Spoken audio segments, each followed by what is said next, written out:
So guys, நம்ம திருத்தணி அருங்குளம் வில்லேஜ்ல 1400 வருடம் பழமையான சிவன் கோயில், அகத்திய முனிவரால் பிரதிஷ்டை செய்யப்பட்ட சிவலிங்கம். இந்த மாதிரி பழமையான சிவன் கோயிலை டெவலப் பண்ணி நம்ம திருத்தணி சர்க்கிள் இருக்க பீப்புள்ஸ்க்கு எல்லாருக்குமே ரீச் ஆகணும்னு நம்ம ஊர் கோயில்கள் எபிசோட் ரெடி பண்ணிட்டு இருக்கோம். அதற்கான ஃபர்ஸ்ட் கோயில் தான் அருங்குளம் அகஸ்தீஸ்வர சிவன் கோயில்.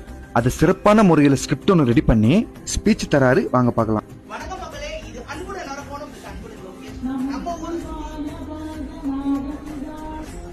ஒரு ஃப்ளோல ஸ்டார்ட் பண்ண உடனே அங்க இருக்கிற அலாரம் ஒன்று அடிச்சது. சிவனோட அருள் கிடைச்சதுன்னு ஒரு பாசிட்டிவ் எனர்ஜியோட திரும்பவும் ஸ்டார்ட் பண்றாரு ஆர்ஜே லோகேஷ். வணக்கம் மக்களே, இது அன்புடன் அரக்கோணம் வித் அன்புடன் லோகேஷ். நம்ம ஊரை சுத்தின நிறைய பழமையான கோவில்களை தான் நம்ம இனிமே பார்த்துருக்கோம். சோ கைஸ், அந்த கோயில இருக்கிற ஐயரை நாங்க இன்டர்வியூ பண்றப்போ ஒரு சொல்லி இந்த விஷயங்கள் பாக்குறப்போ ரொம்பவே அழகா இருந்தது. கோயிலோட ஸ்தல புராணம், அமைப்புகள், கட்டிடங்கள் எல்லாமே டீட்டெயில் எக்ஸ்பிளைன் பண்ணாரு.